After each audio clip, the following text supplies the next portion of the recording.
नमस्कार दोस्तों, target with Amit YouTube channel में आप सभी का बहुत बहुत स्वागत है। आज की इस वीडियो में हम एक बहुत ही इंपॉर्टेंट और एग्जाम ओरिएंटेड टॉपिक को इजी और डिटेल्ड तरीके से समझने वाले हैं। ये टॉपिक न सिर्फ आपके एग्जाम के लिए ज़रूरी है बल्कि कॉन्सेप्ट क्लियर करने के लिए भी बहुत इंपॉर्टेंट है। इसलिए वीडियो को लास्ट तक ज़रूर देखिए क्योंकि हर पॉइंट को एग्जाम्पल्स के साथ स्टेप बाय स्टेप एक्सप्लेन किया गया है। तो चलिए दोस्तों, बिना टाइम वेस्ट किए शुरू करते हैं आज की हमारी क्लास। तो आज के सेशन में हम क्या क्या कवर करने वाले हैं। सबसे पहले हम समझेंगे कि पर्यावरण क्या है, उसके प्रकार और घटक कौन-कौन से हैं। फिर हम बात करेंगे वेस्ट मैनेजमेंट की, जो कि एक बहुत बड़ा मुद्दा है। उसके बाद हम इकोसिस्टम यानी पारिस्थितिक तंत्र को समझेंगे। फिर हम देखेंगे हमारे जंगलों को, वहां से मिलने वाली दवाइयों को और अभयारण्यों को। और आखिर में कुछ ऐसे जरूरी फैक्ट्स पर नजर डालेंगे जो सीधे-सीधे एग्जाम में पूछे जाते हैं। तो चलिए सबसे पहले टॉपिक से शुरू करते हैं। पर्यावरण, इसके प्रकार और घटक। एकदम बेसिक से, नींव से शुरू करेंगे। तो देखिए, पर्यावरण को हम मोटे तौर पर दो हिस्सों में बांट सकते हैं। एक तो है प्राकृतिक पर्यावरण, मतलब वो सब कुछ जो नेचर ने हमें दिया है। इसमें भी दो चीजें हैं, बायोटिक यानी जिसमें जान है, जैसे पेड़ पौधे जानवर, और एबायोटिक यानी जिसमें जान नहीं है, जैसे जमीन पानी हवा। और दूसरा हिस्सा है मानवीय पर्यावरण। ये वो दुनिया है जो हमने यानी इंसानों ने बनाई है। हमारे घर, शहर, सड़कें, यहाँ तक कि हमारा कल्चर भी इसी में आता है। और सबसे जरूरी बात यह है कि ये दोनों अलग थलग नहीं है बल्कि एक दूसरे से पूरी तरह जुड़े हुए हैं। चलिए अब आते हैं हमारे दूसरे और बहुत ही क्रिटिकल टॉपिक पर, वेस्ट और उसका मैनेजमेंट। ये आज के समय की एक बहुत बड़ी चुनौती है ना? अब ये जो कचरा या वेस्ट होता है ये मूलतः तीन तरह का होता है। पहला सॉलिड वेस्ट, मतलब ठोस कचरा, जैसे छिलके, कांच, प्लास्टिक की बोतलें।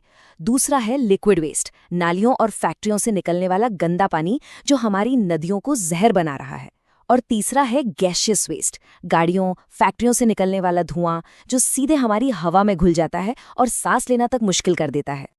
अब सवाल ये उठता है कि ये कचरा आखिर कितना खतरनाक हो सकता है? क्या ये सिर्फ गंदगी तक ही सीमित है? इसका एक बहुत ही भयावह जवाब हमें इतिहास में मिलता है। 1984 की भोपाल गैस त्रासदी। हुआ क्या था? इंडस्ट्रियल वेस्ट को सही से मैनेज नहीं किया गया, जिसकी वजह से मिथाइल आइसोसाइनेट नाम की जहरीली गैस लीक हो गई और रातों रात हजारों लोगों की जान चली गई। ये घटना आज भी हमें याद दिलाती है कि वेस्ट मैनेजमेंट में की गई एक छोटी सी गलती भी कितनी बड़ी तबाही ला सकती है। और हाँ, इसी हादसे के बाद हमारे देश में एनवायरनमेंट प्रोटेक्शन को लेकर सख्त कानून बनाए गए। और सिर्फ गैस ही नहीं, कुछ खास तरह के प्रदूषक भी बहुत खतरनाक बीमारियां फैलाते हैं।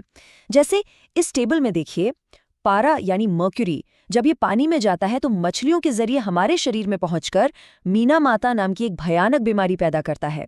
या फिर डीडीटी, जो एक कीटनाशक था, अब तो बैन है, पर यह सालों तक पर्यावरण में बना रहता है।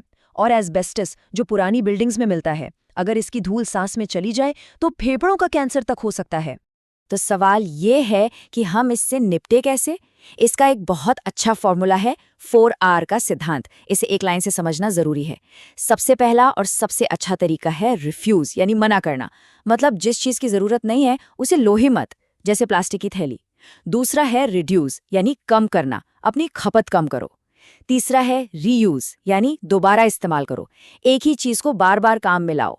और जब कोई चारा ना बचे तब आता है चौथा आर, रिसाइकल यानी पुनर्चक्रण। ठीक है, तो अब हम अपने तीसरे टॉपिक की तरफ बढ़ते हैं, जो है इकोसिस्टम यानी पारिस्थितिक तंत्र। ये एक तरह से जीवन का जाल है जिसमें सब कुछ एक दूसरे से जुड़ा है। तो ये इकोसिस्टम होता क्या है? सीधे शब्दों में कहें तो ये एक ऐसा सिस्टम है जहां सजीव यानी लिविंग चीजें और निर्जीव यानी नॉन लिविंग चीजें एक दूसरे के साथ इंटरैक्ट करती हैं। एक छोटा सा तालाब भी एक इकोसिस्टम है और एक बहुत बड़ा जंगल भी, पर फंडा सब में एक ही है। सब एक दूसरे पर निर्भर हैं और एक बैलेंस बनाकर चलते हैं।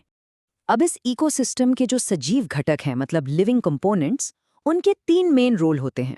सबसे पहले आते हैं प्रोड्यूसर्स यानी उत्पादक। ये हैं हरे पौधे जो सूरज की रोशनी से अपना खाना खुद बनाते हैं।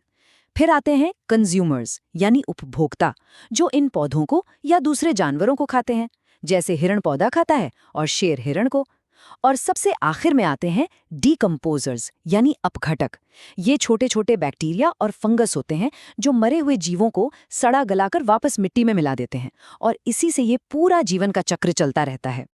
और अगर हम निर्जीव घटकों की बात करें तो हमारी हवा, हमारा वायुमंडल इसका एक बेहतरीन उदाहरण है। इस चार्ट को देखिए, कितना परफेक्ट बैलेंस है।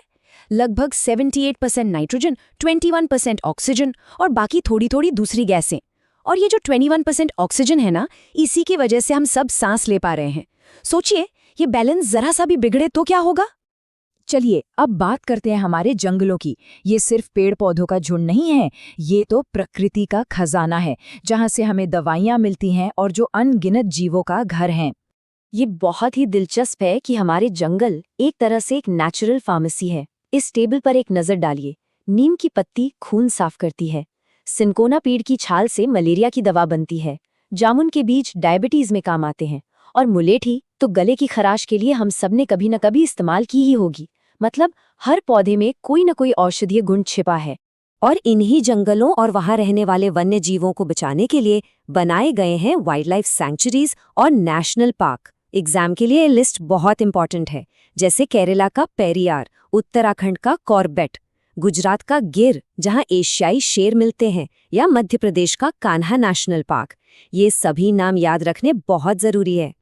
ओके, तो अब आते हैं हमारे आखिरी सेक्शन पर। ये है एक रैपिड फायर राउंड, जिसमें हम कुछ ऐसे फैक्ट्स देखेंगे जो एग्जाम में सीधे सीधे पूछ लिए जाते हैं। पहला फैक्ट पानी को लेकर है। ये आंकड़ा देखिए, 97%। हमारी धरती का 97% पानी खारा है, समुद्रों में है, जिसे हम सीधे इस्तेमाल नहीं कर सकते। मतलब पीने और बाकी कामों के लिए हमारे पास सिर्फ 3% मीठा पानी है। ये फैक्ट हमें बताता है कि पानी कितना कीमती है। आगे ये कुछ बहुत इंपॉर्टेंट डेट्स हैं जो सीधे एग्जाम में आती हैं। 22 मार्च वर्ल्ड वाटर डे, 22 अप्रैल अर्थ day, 5 June world environment day, 16 सितंबर वर्ल्ड ओजोन डे और 1 से 7 अक्टूबर तक वाइल्ड लाइफ वीक। ये तारीखें एकदम रट लेनी है। अब भारत की 2 बड़ी संरक्षण पहलों की बात करते हैं। पहला है प्रोजेक्ट एलिफेंट, जो 1992 में हाथियों को बचाने के लिए शुरू किया गया था। और दूसरा है वन महोत्सव, जो 1952 से हर साल जुलाई के पहले हफ्ते में मनाया जाता है, जिसमें पेड़ लगाने पर जोर दिया जाता है। और आखिर में एक फैक्ट नॉइज पोल्यूशन यानी ध्वनि प्रदूषण से जुड़ा है। ये नंबर याद रखिएगा, 80 डेसिबल। इससे ऊपर की कोई भी आवाज़ हमारे कानों के लिए नुकसानदेह है और उसे शोर माना जाता है। अगर आप लगातार 80 डेसिबल से ज़्यादा के शोर में रहते हैं तो आपकी सुनने की शक्ति पर बुरा असर पड़ सकता है। तो इन सब बातों से सबसे बड़ा टेकअवे क्या है? वो ये है कि पर्यावरण में हर चीज़ एक दूसरे से जुड़ी हुई है। हमारा फेंका हुआ कचरा हमारे इकोसिस्टम को खराब करता है, और इकोसिस्टम का बिगड़ना हमारे जंगलों पर असर डालता है। तो अगर हमें इन कॉन्सेप्ट्स को सच में समझना है तो हमें इनके बीच के कनेक्शन को, इस संतुलन को समझना होगा। यही सबसे ज़रूरी बात है। अगर आपको ये वीडियो यूज़फुल लगी हो तो target with Amit YouTube channel को सब्सक्राइब ज़रूर करें। ऐसी ही ईजी और डिटेल्ड वीडियोस के लिए बेल आइकन दबाना न भूलें।